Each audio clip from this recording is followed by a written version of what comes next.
Wijnaldum set for PSG switch, Mbappe to stay, Simeone plans for Atleti future, KDB takes the top award, and a transfer roundup all coming up in the next few minutes as I'm your host Matt Froelich. You are the OneFootballers and this is the Daily News.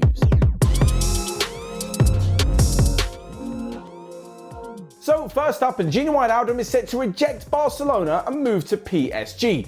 This isn't exactly what all the talk's been about for pretty much the last year. Of course, his contract has run out at Liverpool and he will not be renewing with the Anfield club. And although it did look like he was going to move to Barca, play alongside Messi, join his fellow compatriot Ronald Koeman, who's now staying for the next year at least, and a few others, including maybe Memphis Depay, it now looks like he's going to join up with Mauricio Pochettino at PSG. Apparently the manager, who definitely is staying with the club, despite all the fact there are rumours linking him with a move back to Tottenham, really wanted Wijnaldum because he wanted him when he left Newcastle in the first place back in 2016 before he joined Liverpool. Anyway, he's obviously spoken to him on the phone and it's enough to convince Wijnaldum, that and a massive pay packet, that he will be joining Ligue runners-up.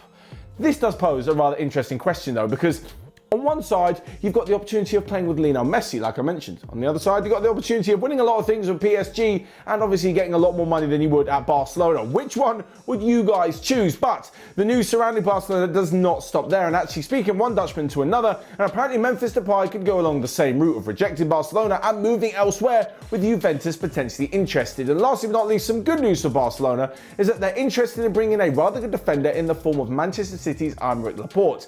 The only thing they're going to have to do is send Sergio Roberto in the opposite direction, and considering the fact that he's one of the 5 captains of the club, I can't really see that specific deal happening, but if they do really want to pursue Laporte, I'm sure they'll find another way of going about it. Anyway, next up, and actually we're talking of PSG, and not so much through the indoor, but through the outdoor, or not. And it's not Neymar, and it's not Kylian Mbappe, because the president of PSG has said they will not be leaving the club. He said they're not going to let Mbappe go on a free.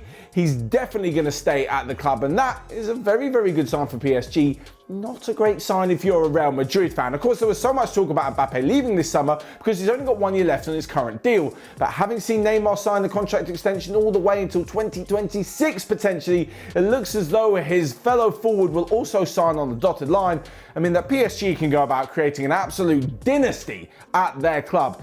The manager is going to stay, this is according to the president. Mbappe staying, Neymar staying. He even mentioned Lionel Messi, saying that of course all big players want to play for PSG and not ruling out the signing of the Argentinian, although I think it looks very difficult at this stage. PSG are serious. They're obviously very hurt from the fact they finished second in Ligue this season and they didn't make it far enough in the Champions League, so why not go and have a busy summer? I mean, after all, the club have said they will definitely be spending in this transfer window.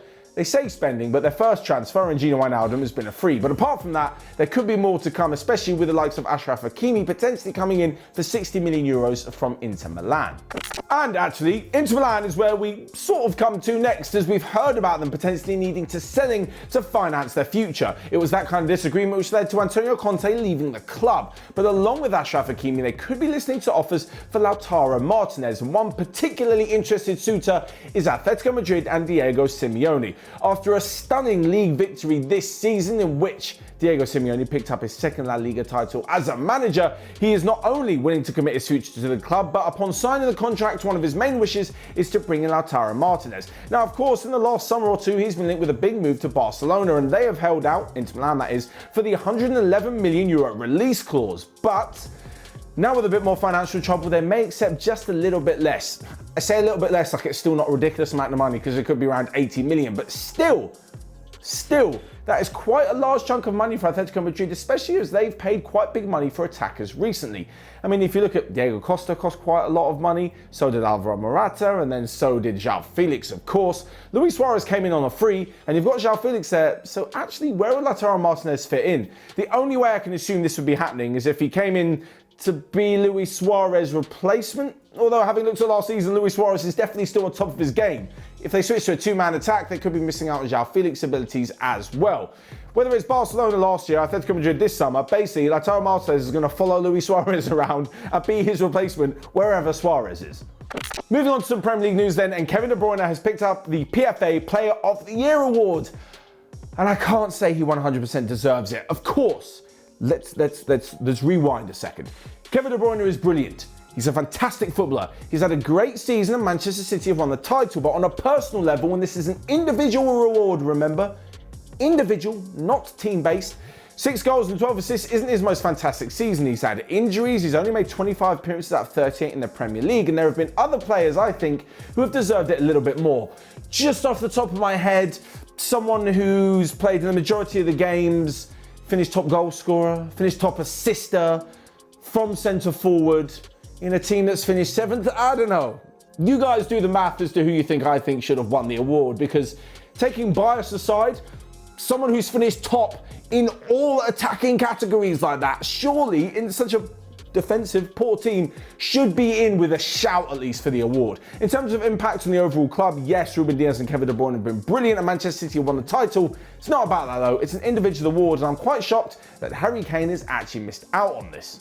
Anyway, moving on to a roundup of the rest of the transfer news that you might have missed. And if Borussia Mönchengladbach are going to be selling Jonas Hoffmann this summer, they say they're going to want at least 40 million euros for the player. Arsenal are expected to make a bid for Wolves midfielder Ruben Neves this week. Lazio could appoint former Chelsea and Juve boss Maurizio Sarri coming up this week. And lastly but not least, after agreeing the record signing of Emi Buendia from Norwich, Aston Villa are now looking at bringing Saints captain James Ward-Prowse, although I'm not so sure he's going to be leaving his boyhood club on the South Coast.